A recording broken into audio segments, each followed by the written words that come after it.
गोष्टीचं नाव आहे कृष्ण जन्माची गोष्ट। खूप वर्षांपूर्वी मथुरा नगरीत कंस राजा राज्य करायचा। कंस अतिशय दुष्ट होता। त्याला एक बहीण होती, देवकी तिचं नाव। देवकी जेव्हा मोठी होते, तिचं लग्न यादव कुळातील वसुदेवाशी होतं। कंस स्वतः रथ चालवत देवकीला सासरी सोडायला जातो। तेवढ्यात एक आकाशवाणी होते, अरे कंसा, तुझ्या पापाचा घडा आता भरला आहे, तुझा मृत्यू आता जवळ आला आहे। देवकी आणि वसुदेवाचा 8वा पुत्र तुझा नष्ट करेल। कंस देवकीला मारायलाच जातो। तेवढ्यात वसुदेव दयेची भीक मागतात आणि म्हणतात, आम्ही आमचा 8वा पुत्र स्वतः तुम्हाला देऊ। पण कंस घाबरलेला असतो, म्हणून तो दोघांनाही कारागृहात बंदी बनवून ठेवून टाकतो।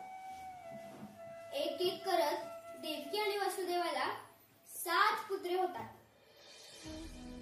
जरी आकाशवाणी 8व्या पुत्राची असेल, तरी कंस 7ही पुत्रांना क्रूरपणे मारून टाकतो। एकदा काय होतं, यमुने नदीला पूर येतो, यमुना वाहायला लागते आणि त्याच मध्यरात्री देवकी आपल्या 8व्या पुत्राला जन्म देते। जन्म दिल्यामुळे तिला लगेच झोप लागते। कारागृहात एक आकाशवाणी होते, वसुदेवा उठ, आपल्या बाळाला गोकुळ गावी नंद महाराजांकडे सोडून ये। देवकी यशोदाने एका मुलीला जन्म दिला आहे, तिला इकडे घेऊन ये। नंद महाराज आणि यशोदा तुझ्या बाळाला चांगला सांभाळ करतील। आकाशवाणी संपते, कारागृहाचे दरवाजे आपोआप उघडतात आणि पहारेकरी सगळे गाढ झोपले असतात। वसुदेव आपल्या बाळाला एका टोपलीत घेऊन निघतो। यमुना नदीने मोठा रूप घेतलेला असतो, ते पार काढणे अशक्यच होतं। तेवढ्यात श्रेषनाग आपल्या फणांनी वसुदेवाला मदत करतो। यमुना नदी शांत होते आणि वसुदेवाला वाट देते। वसुदेव पोचतो, आपल्या बाळाला ठेवून यशोदेच्या बाळाला घेऊन तो परत येतो। येताना सुद्धा श्रेषनाग आणि यमुना नदी मदत करतात। बाळाला जसं देवकीकडे ठेवल्याच बाळ मोठमोठ्याने रडू लागते।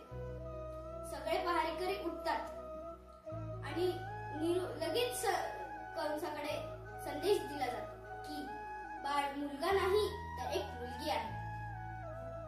कंस लगेच तिकडे येतो आणि म्हणतो, मुलगा असो किंवा मुलगी, मी ह्या बाळाला जिवंत ठेवणार नाही।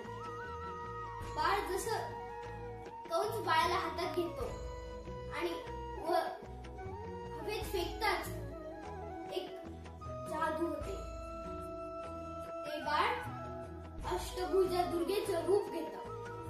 सिंहावर बसलेली दुर्गा कंसाला म्हणते, अरे कंसा, तुला मारणारा ह्या जगात आधीच आला आहे, तुला आता कोणीच वाचू शकणार नाही।